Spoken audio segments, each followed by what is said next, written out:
Welcome to this episode of the YAHOWAH blog. This is part 2 of The Man from Edom. So that we are properly calibrated, Yeshayah, the great prophet, Isaiah, speaks of a choder in the 11th chapter, devoting the entire 11th chapter to the one man and all of human history that would be empowered by the 7 spirits of YAHOWAH. The choder, as he will explain, is the same as the final Zeroah, the one cultivating the harvest. Similarly, as we consider the voice, the call of YAHOWAH, and the Bashar, herald of Dod, we find that Yeshayah Isaiah presents them also as one and the same. And in this regard, the man from Edom is also the Edom Part. They speak of the same individual. And all of these accolades, or if you wish to call them titles, names, if you will, belong to one man. And that individual is known as Yada. This is his ongoing story as told through the prophet Yeshayah Isaiah. He continues and says, YAHOWAH has made a promise. And this is by his right hand and through his empowered and fortified Zeroah, the capable arm who sows and cultivates the seeds of the harvest and who shepherds the flock. This is the mighty shepherd Wook, should you be interested in making acquaintances. All right, so this is from Yeshayah 62:8. We're getting very near the end of the prophetic revelation of Yeshayah as he speaks of this man vociferously, because his role is to serve YAHOWAH and his people in the end of time. It is YAHOWAH who has made this Shabat, this promise. He has affirmed his vow based upon 7, which is the number of the Moed Mekre, recognizing that the first 3 have been fulfilled, and it is the Zeroah who will have responsibility over orchestrating the next 2, both Shabuah and Teruah, making Kippurim possible and Dod's return, and then such that we can all camp out on Sukkah with YAHOWAH thereafter. The very right hand of God conveys YAHOWAH's authorization, his authority. And the final Zeroah has God's authorization. He is operating under YAHOWAH's authority. The hand speaks of influence as well. So it's not just authorization and authority, it's also influence. And it is this final Zeroah that will influence YAHOWAH's people on behalf of our God in these last days. Zeroah, as we have learned, is based upon the actionable root zerah. Zerah means to sow seeds that take root and grow, producing a productive harvest. In this case, the Zeroah is not only foretold by YAHOWAH, a promise made by YAHOWAH to his people regarding him. Not only is he authorized and appointed by God, and therefore at YAHOWAH's right side, but he is also Oz, which means he is empowered and fortified, resolute and unwavering, bold and forceful, as a result of what YAHOWAH is doing with him and through him, which is the whole purpose of him having the 7 spirits of YAHOWAH. As a matter of fact, as it relates to Oz, it would be similar to YAHOWAH saying that the choder is being equipped with the spirit of Geborah, which would be to be emboldened and empowered, confident and courageous, a capable man operating under the authority of Yahowah. And so this is Yashayah, Isaiah 62:8. And since we're speaking here of the Zeroah, and that is someone that Yashayah speaks of quite often. In fact, and what is likely either the first or second most influential, well-known, oft-quoted sections of Yashayah, beginning of Yashayah, Isaiah 9, particularly 9:6 and 9:7, about the son who is given to us, who is named as Dod.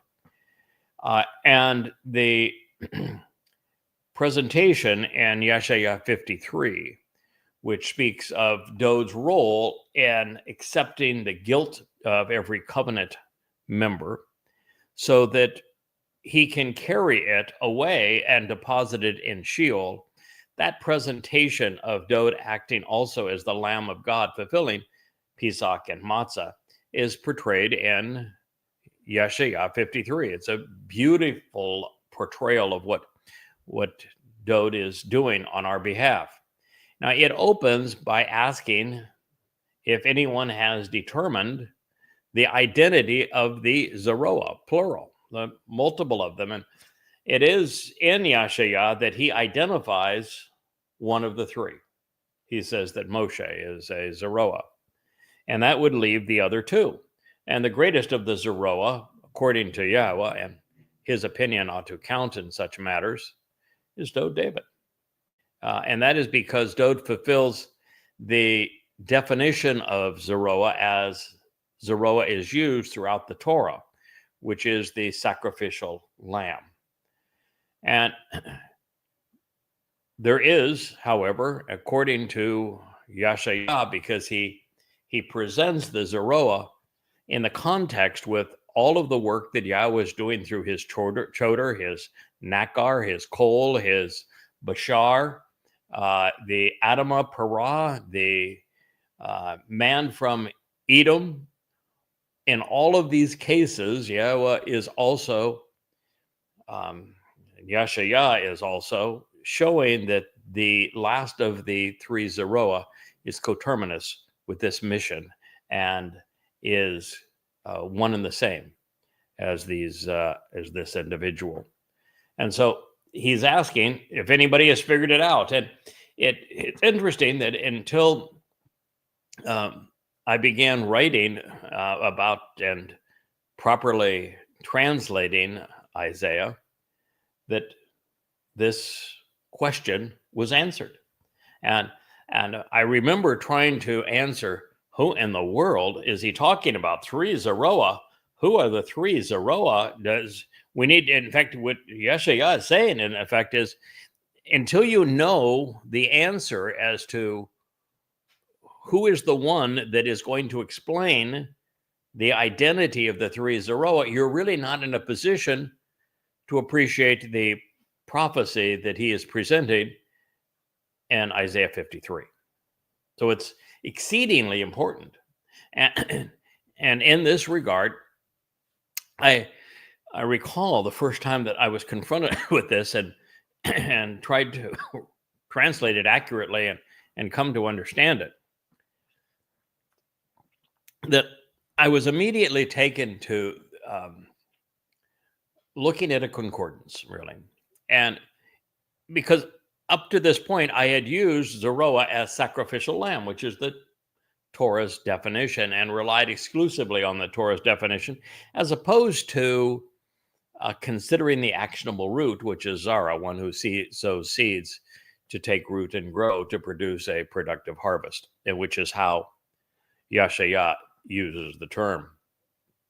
And I decided that since the definition of Zeroah had to be opened up because there was only one sacrificial lamb, only one met that Torah definition of it, and now we needed to look at the verbal definition of it, and I was uncomfortable just rendering it as such without validating that every place it's used in the prophets, we could consistently define it. And so what that did is it took me to Chronicles, and it took me to the ultimate Sermon on the Mount, which is when Solomon is dedicating the completion of the home for Yahweh's name that was built to the specifications that Yahweh discussed with Dode, and based upon the materials that Dode had provided, the instructions to his son. And now that it's complete, after going through and having a lovely discussion about all that Dode means to the family, Solomon jumps into this future discussion of this man that he refers to as the Nakri, which is a variation of Nakar. Nakar is observant foreigner, and Nakri would be my observant foreigner, personalizing it. And he tells his people that in the end times, at the very end, this is the person that you need to listen to. And he then uses the term Zeroah, which is what brought me to that prophecy, in a way that it's difficult to know if he's applying the term, hello, Wookie, if he's applying the term to his father, Dode, or to the Nakri, or likely both. And the conclusion I have is that it applies to both. And he was encouraging his people to recognize that so that they would listen to the final Zeroah. Speak of the most important of the Zeroah, which would be his father, as he fulfilled the instructions that were conveyed to us by the first of the Zeroah, Moshe, in the Torah. And so this is how I came to have a more expansive understanding of what this term means. And it helps you understand what my thought process is anytime that I'm trying to produce an accurate definition of a word that obviously means a great deal more than what it is rendered in English translations. Then I'll go to great lengths to try to determine its meaning. And as you do, I looked up every single use of Zeroah throughout the Tanakh. So returning to Yahowah 53, it, as I've shared, opens with the prophet asking if anyone has determined the identity of the Zeroah, plural. And he realized that it wouldn't be until the arrival of the final Zeroah that someone would actually ascertain the names of the previous two people who met that criterion, who could bear that title.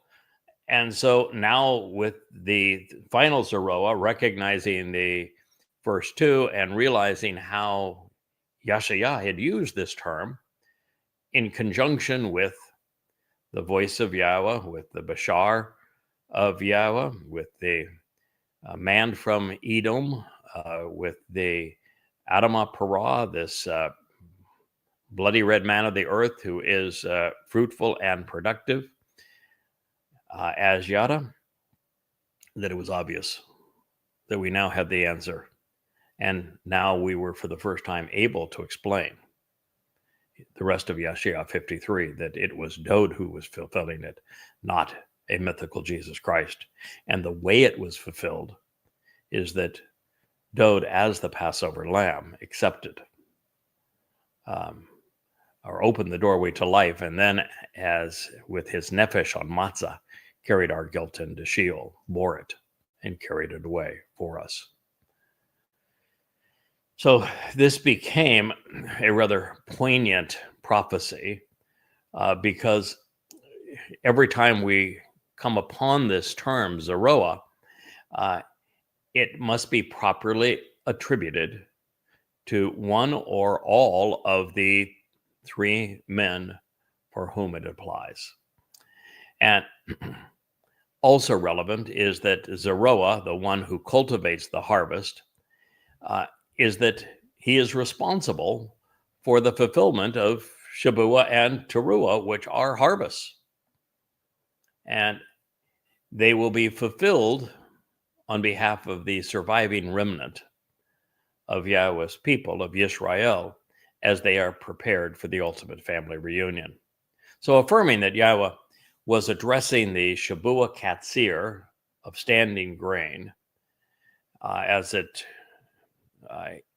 pertains to the role of this final Zeroah, one cultivating the harvest, we read, I will not allow your grain, which you grow for the harvest, to be given away ever again, to be consumed in a questionable way and processed destructively by your enemies, on the condition that the children of the Nakar, of the observant foreigner, can choose to experience and feast upon your new wine of inheritance, which you have labored to produce with him.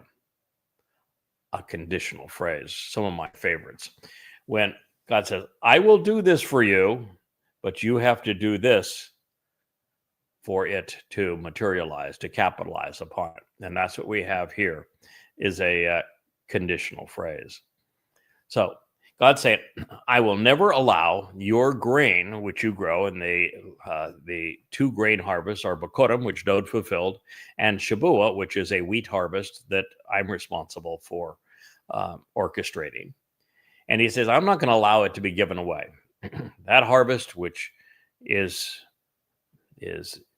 represents you and the grain that you have grown that is now matured, I'm not going to let it ever again be taken away, to be consumed in a questionable way and processed destructively, which has been the case, well, for better part of 3,000 years. In fact, I would have to say that the Shabua harvest has not been understood even when it was first introduced, and at no time since then. It's quite clear that the children of Israel have never, even from the beginning of the Torah's revelation through Moshe, gained an appreciation of how Shabua is a harvest and what those two loaves of bread represent that come out of the house of Yisrael, why it is varieties of grain, when it's going to transpire in its fulfillment, who orchestrates it. And so all of that has been unknown to Yisrael until we began to explain it. So the enemies of God's people and the covenant, this would be the practitioners of Judaism, Christianity, and Islam, have robbed the harvest. But God says, I'm not going to allow that to continue to happen. If, and this is on the condition M, so long as the children of the Nakar. Now, the children of the Nakar, this observant foreigner, are the very individuals that are going to be, Wookie one's down, so excuse me a moment, going to be the very individuals that Yahweh wants to harvest. They are the grain that will never be taken away again. That's the offspring of Zerah. In fact, Zerah is not only, this root of Zeroah is not only translated as seeds which mature and grow and can be harvested, but Zerah is translated offspring and descendants equally often. And so it is the seeds, the offspring, the descendants that the Nakar produces. And his role as overseeing the Shabua harvest. They are the children of the covenant, who all become the children of the covenant because the observant foreigner, this Nakar, this little appreciated, often misunderstood, non-Yisraelite from a distant land, who closely examines and carefully considers, then recognizes and acknowledges the truth, making it known through declarative statements, the discerning friend who highly regards and can be perceived and should be respected. That's the Nakar, so long as he is allowed to experience and feast upon your new wine of inheritance, which you have labored to produce with him. You see, it's more than the recognition that the harvest that will never be squandered again is the result of the Nakar, the observant foreigner, preparing the children of Israel to capitalize upon what God is offering. God is going so far as to say that he has chosen to feast upon, to experience your new wine of inheritance, which you have labored together to produce with him. And so the Nakar, the Zeroah, must receive a welcome, the approval of the Yehudim who are trying to collaborate with him, who are part of this harvest particularly as we transition from Shabua to Towrah, leading to Kippurim, because the new wine of inheritance, this is going to tie directly into Yeshaya's presentation of the fact that as he announces the man from Edom, he's going to immediately identify with the wine vat that he has tread in alone, and he's going to explain this man is attired in bloody red garments, which are appropriate. And he's going to tie it to the wine, because the wine is the symbol of not only of blood, but in this particular case, the tyrosh is representative not only of a recently harvested crop of grapes, but also since it's from Yaresh, it means to inherit and become an heir. So he wants to, they're saying, the Nakar, who is the Zeroah, wants to participate in this inheritance with you.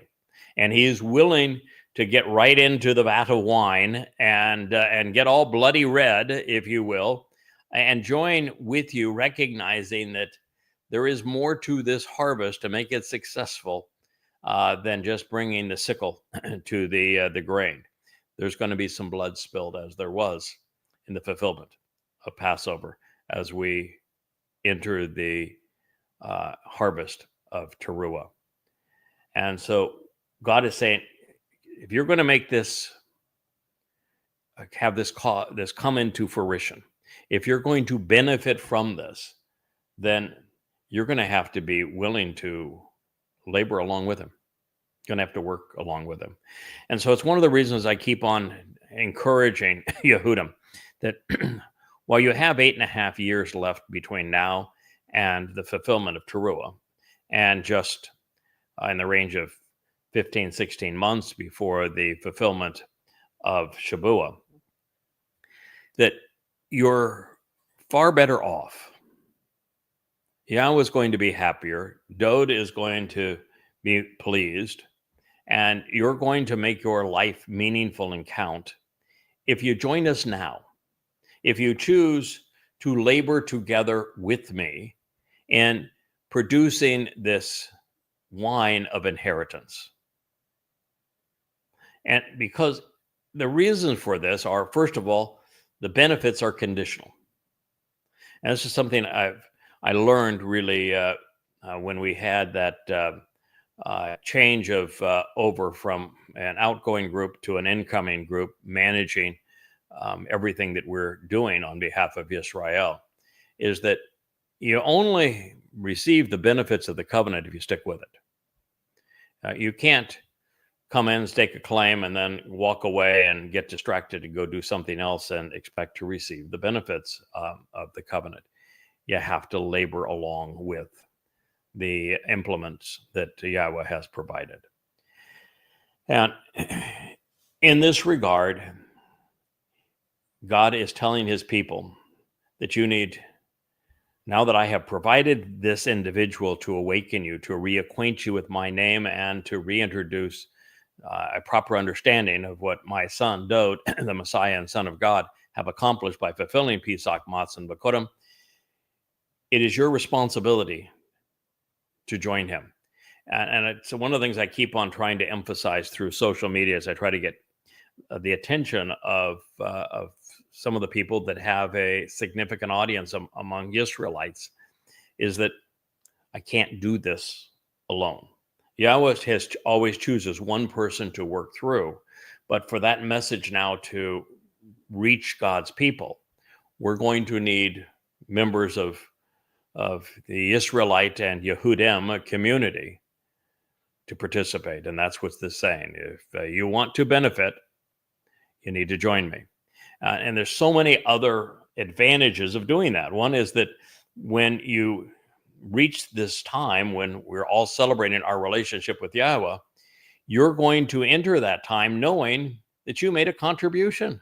There's satisfaction and enjoyment that comes from that. You'll be able to be with Yahweh knowing that his experience has been enriched by what you have done.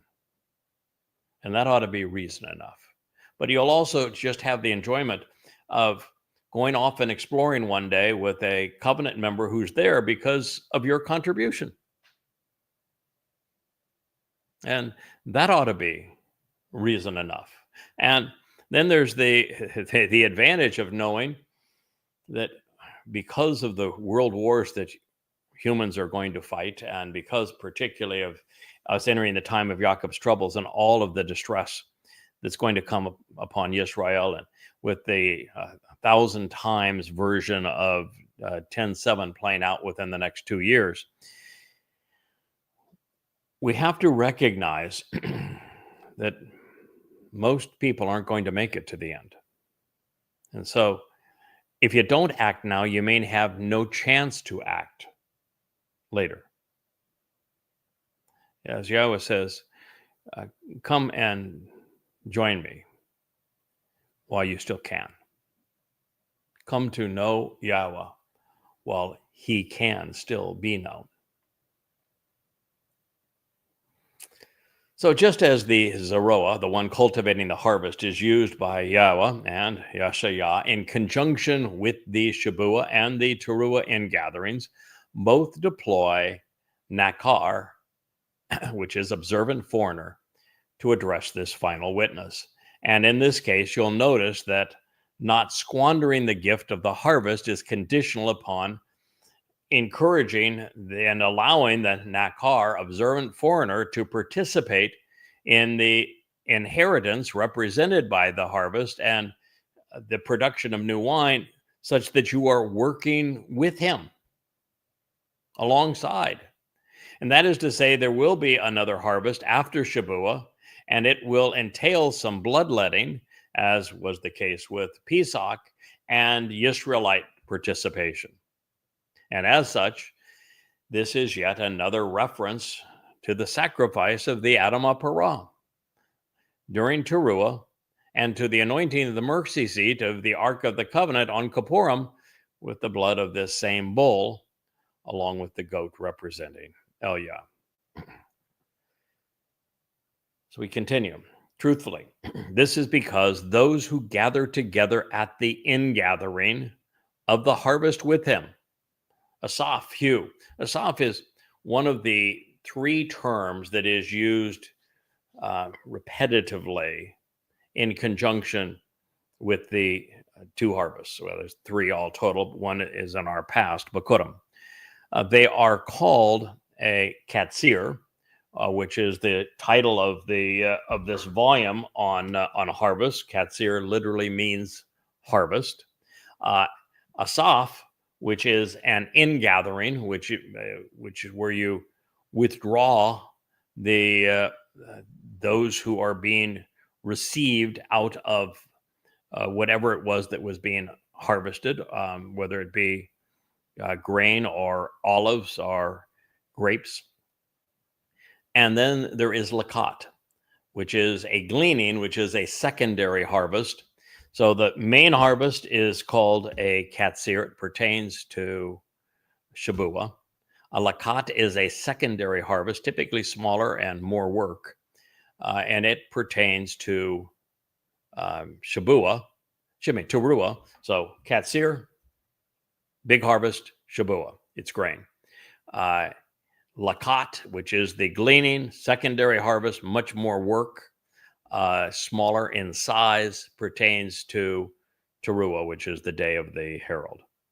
And they are both, however, askaf, which is they're both in gatherings where we join together and are withdrawn.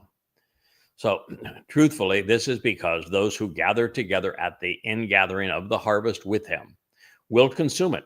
They're going to consume what?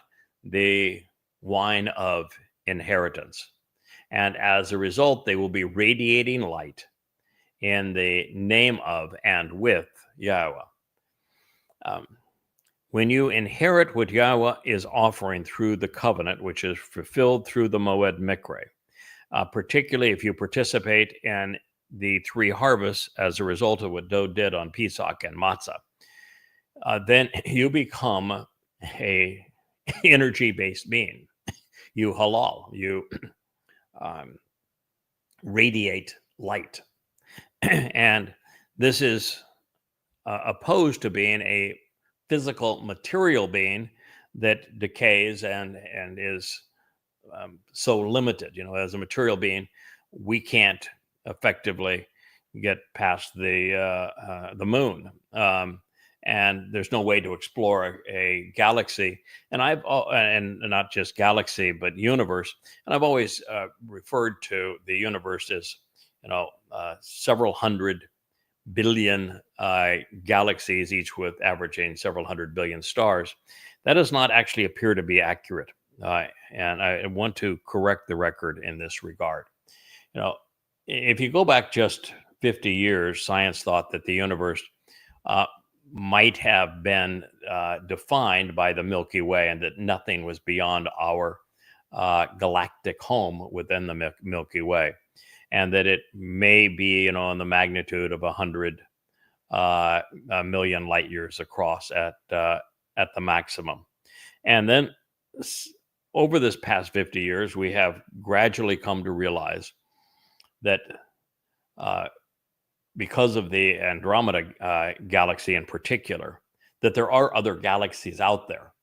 And we have now identified in the range of 2 trillion of them. And each of these galaxies has anywhere between 100 billion and 300 or 400 billion stars within them. But that isn't even the proper scope of it. And that is because all we can see out now is about 13 to 14 billion light years removed from us. That is not, however, the edge of the universe. Because the further things are from the center of the universe, as that Big Bang, a term that Yahowah used to describe the creation of the universe, and this transition from light energy to matter with the confinement of quarks. When that happened, they're talking, their best guess is looking back on it from Earth time, about 380 to 400 million years after the Big Bang. Once that occurred, the universe began to obviously expand, and was thought that it would expand at the speed of light and then ultimately be slowed and drawn back in as gravity took its toll. But that isn't the case at all. The known universe, the part that I'm even talking about with 2 trillion galaxies, is just the known universe. It represents 6% of the universe that we can measure with 94% being dark energy and dark matter, which is a form of attraction and a form of repulsion that we can't even understand. But what we have learned is that the further these galaxies and stars are from us, the faster they're moving away from us, and that they're moving away from us at a constantly accelerating pace that is much greater than the speed of light. And the only way for that to happen is that the space and the universe itself is expanding. And so that the light is moving away at the speed of light, but the universe itself, the fabric of the universe, is expanding. Now, what that actually means is that once you get out past about 13 to 14 billion light years in time, that the universe is just beyond our ability to perceive, because the light, rather than moving towards us, is moving away from us, because the universe is expanding faster than the speed of light. So that light can never reach us, which means it's not knowable to us in our present configuration. But there's absolutely no reason to think that the current measurement of some 94, 95 billion light years in diameter is the correct measurement of the universe. That's only the part of the universe that we, with our current tools, can measure, recognizing that what's beyond it, we will never be able to measure, not in our present state, because the space is expanding faster than the speed of light, which means the light can never reach us. So what I'm trying to share with you here is that we have to be transformed. As fire burns, combusts organic, dying, decaying organic material and transforms it into radiant energy and light, we have to go through that same process. And when we do, then this magnificence of this universe that God has created are all of a sudden discoverable and enjoyable for us and by us, when right now all you can do is look out through a telescope and see a speck of light and say, oh, there's another star out there.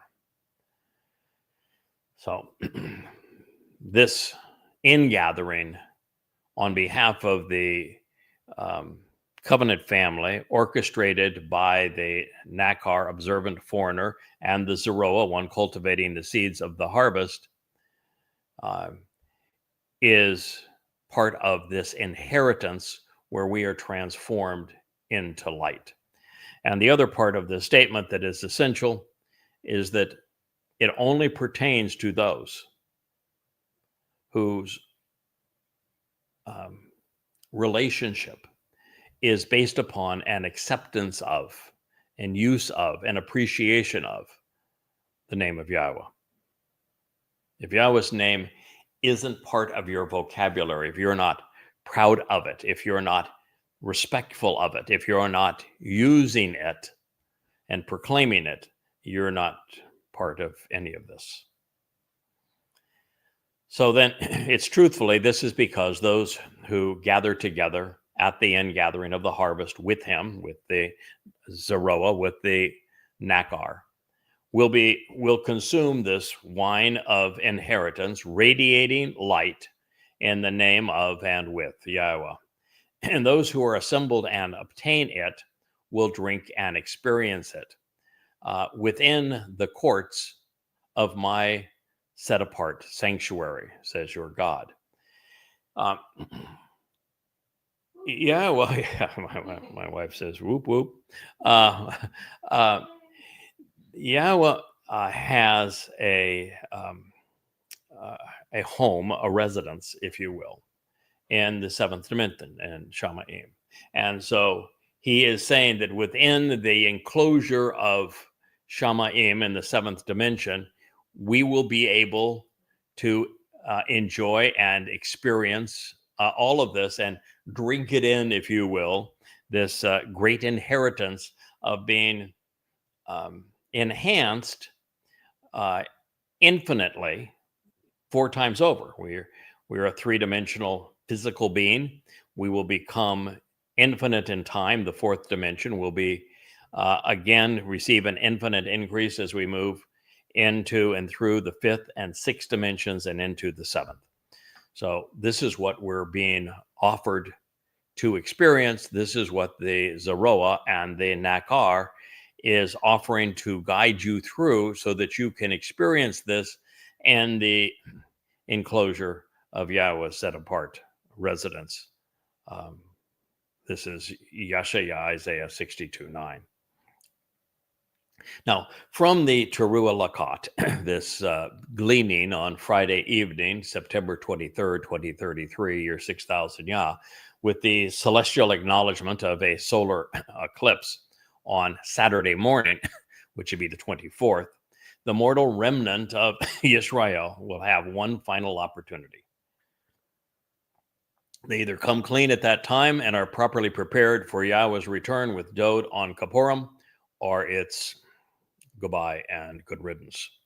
Then Yahweh's family will be invited into his home to watch as Dode anoints the Kipporeth, the mercy seat of the Ark of the Covenant. And that is the other aspect of this.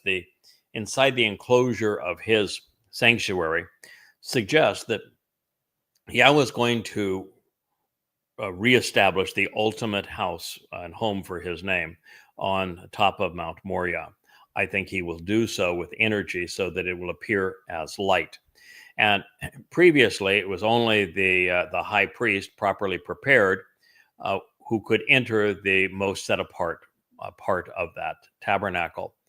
And we now know that Dode is the one who is being prepared to anoint the mercy seat of the Ark of the Covenant to fulfill the Torah's requirements for Kippurim, the day of reconciliations.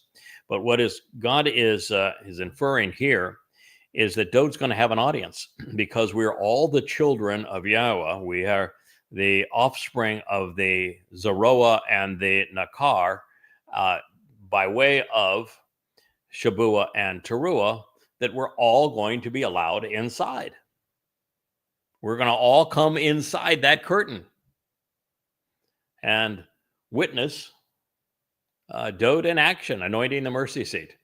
In fact, I think it goes even further.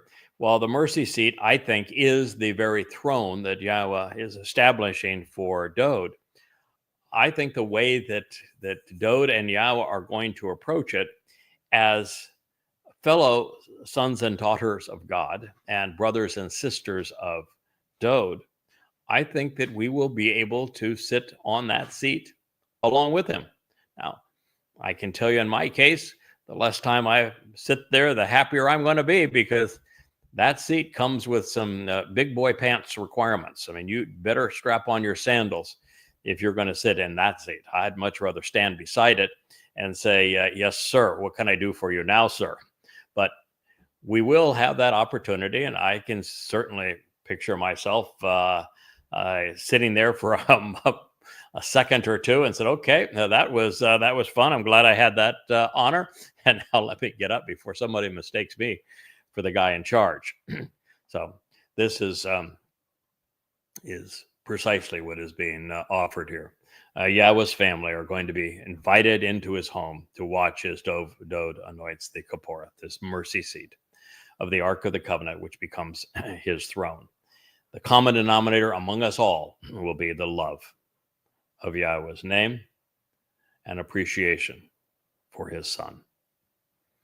So our king, he opened the door to life by fulfilling Passover, inviting his people to walk through and capitalize upon what he achieved on our behalf. Unfortunately, even 3,000 years after he volunteered, 2,700 years after Yashaya brought this to our attention, and nearly 2,000 years after honoring his promises in 33 CE, there were still no entrants. Not one. Boy, that's a lot to go through, to have not a single person capitalize. Therefore, the Choder, God's final Zeroah and Nakar, would be equipped and tasked with the responsibility of reestablishing the way for the people to pass from death to life. from estrangement to reconciliation, from matter to light, from earth to heaven. That's the job. Let nothing stop you from choosing to actually pass through that door, we're told. Good advice. Let nothing, not your rabbi, not your prime minister, not your IDF, not your neighbor, not your progressive rabble rouser, not some protest, not another post on X. Let nothing. Actually, Israelis, that's something I learned here recently. Israelis are not nearly as enamored with X as the rest of the world. Maybe it's just too bright for it, being part of that goldfish bowl. Only 36% of Israelis post anything or even visit X at any time. X is not popular, but Facebook has a 87% share of Israeli attention, with 87% feeling more comfortable in that environment. And I can see how that would be the case, because while X is black and people spitting at each other, and you have sound bites that are about as in depth as what you would expect a goldfish to be able to remember, and 80% of the participants are either bots or impersonators or just Looney Tunes on in that environment. What you find on Facebook is that it is a much more adult environment, much more interactive.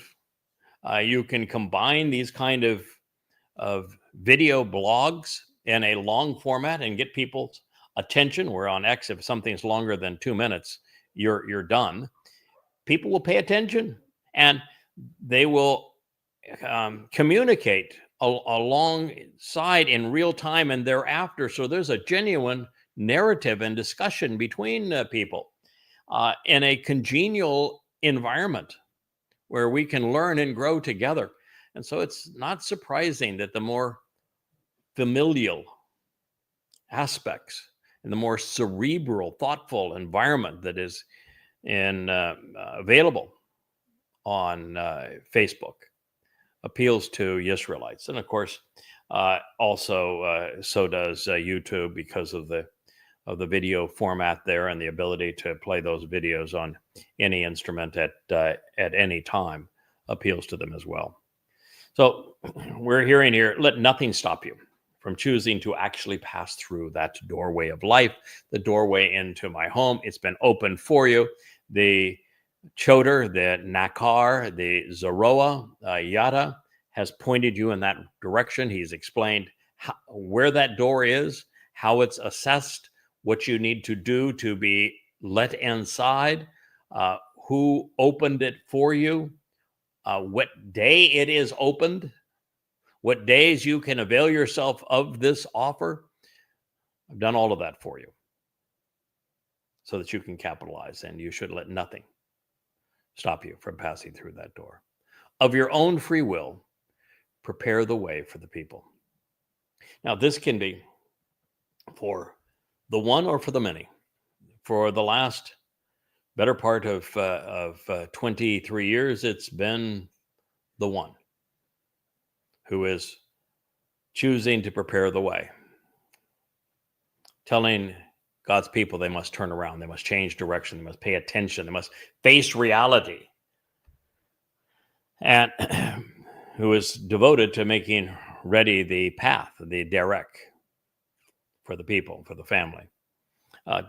Now we have a devoted team of people who are committed to help disseminate the information that needs to be known regarding the way to Yahowah, and who are serving Yahweh's family.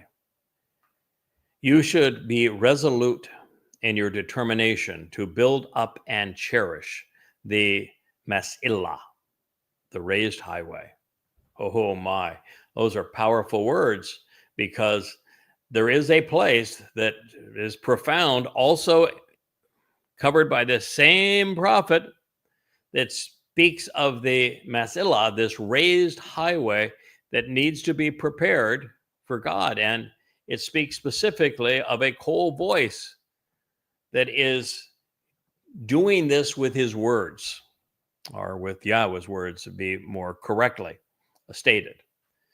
So we are being asked, I am being asked, the team and family that work with me are being asked, my wife and I are being tasked to be resolute in our determination to build up, to cherish, to raise, to extol the Masilah, this raised thoroughfare, the main road, the elevated walkway to conduct one's life, to go from this limitations of the physical world to the expansive possibilities of being equivalent to spiritual energy and light. And then it says the same thing that we read elsewhere: toss away and remove the stumbling stones. The stumbling stones that block our way on that path are principally religion and politics, but also conspiracy and militarism.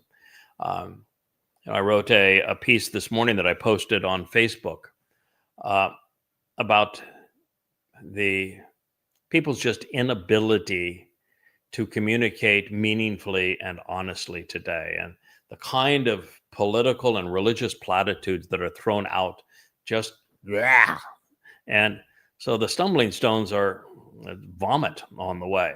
It's just rubbish, verbal diarrhea, if you will, that has to be cleansed out of the way. Our principal job, as I keep on saying, is that for Israel to know that Dode opened the door to life and heaven's door, and then made it possible for us to enter through it by removing our guilt and perfecting us by taking it into Sheol and depositing it there and never to be seen again, then signing our adoption papers on Bakurim so we could follow the firstborn of Yahweh into Shamaim, heaven, and be with Yahweh.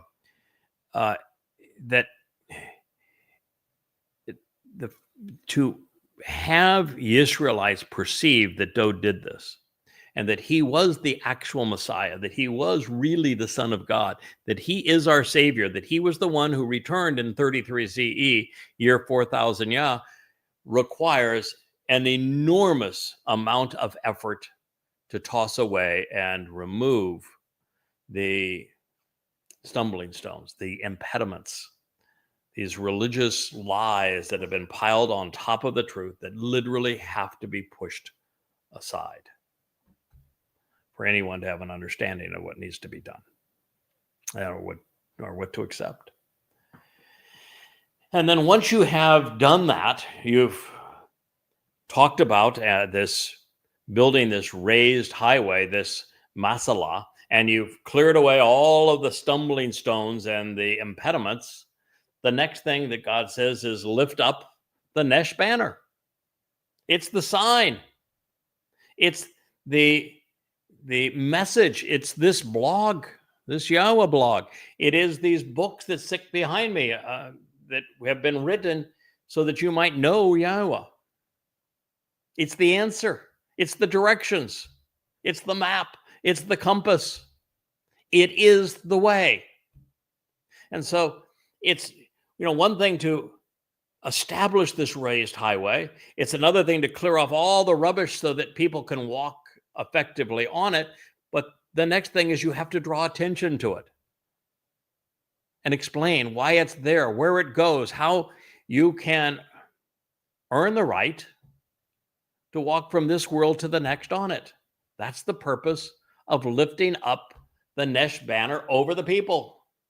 Tell the family of Yahweh, this is the way. It's why we're doing these video blogs. It's why the Yahweh blog exists. It's why all these books exist. It's why we're trying to integrate the website that has the bookshelf for all of these and this program so that you see it as a cohesive whole, doing exactly what is listed here in Yeshaya 62:10. I'll read it one more time for you because I think it is essential for you to know. Let nothing stop you from choosing to actually pass through the door. Of your own free will, prepare the way for the people. You should be resolute in your determination to build up and cherish a raised highway, a masala, a main road, a thoroughfare, an elevated walkway. Toss away and remove all of the stumbling stones, all of the impediments, and lift up the Nesh banner over the people. This is it. That's Children 101 in a nutshell. That's the job. That's the reason for it. The cause and the consequence, the opportunity. It's what Yahweh is offering his people. It's the way to capitalize upon it. So, to say that there's a lot to unpack in this prophetic pronouncement would be the understatement of this program. And we will go through that, and then that will be the conclusion of this episode 2 of The Man from Edom. It all begins with a sense of urgency from someone who knows the situation exceedingly well. And Yeshaya, in this case, saw heaven's door. He saw it opened before him while he was with Yahweh 2,700 years ago, and he was horrified when he noticed that no one was waiting outside, not a soul. So when the Towrah is in place, and the Nesh is written, and it's spoken, and it's on display, and with time running out, the prophet encourages his people not to make that same mistake. Pass through the door now. There was none of you there 2,700 years ago. There's not been anyone there over this ensuing 2,700 years. Now's your opportunity. The highway has been erected. The stumbling blocks have been removed. The sign pointing the way, this banner, is now proclaimed above it. Don't let anything stop you now. Do what you didn't do before. Time's running out. Soon it'll be too late. Pass through that door without delay. The second part of Yahweh's appeal is an ode to something he wrote. Well, that's way back in the 40th chapter of Yeshaya. And I think I'm going to hold off on sharing that with you until our next episode. It is in the 40th chapter that we read something that just resonates and makes this particular proclamation shine. It is the way that we develop our understanding of it and appreciation for it. So let's return to this in our next episode, episode 3 of the YAHOWAH blog on the Man from Edom. I thank you for listening.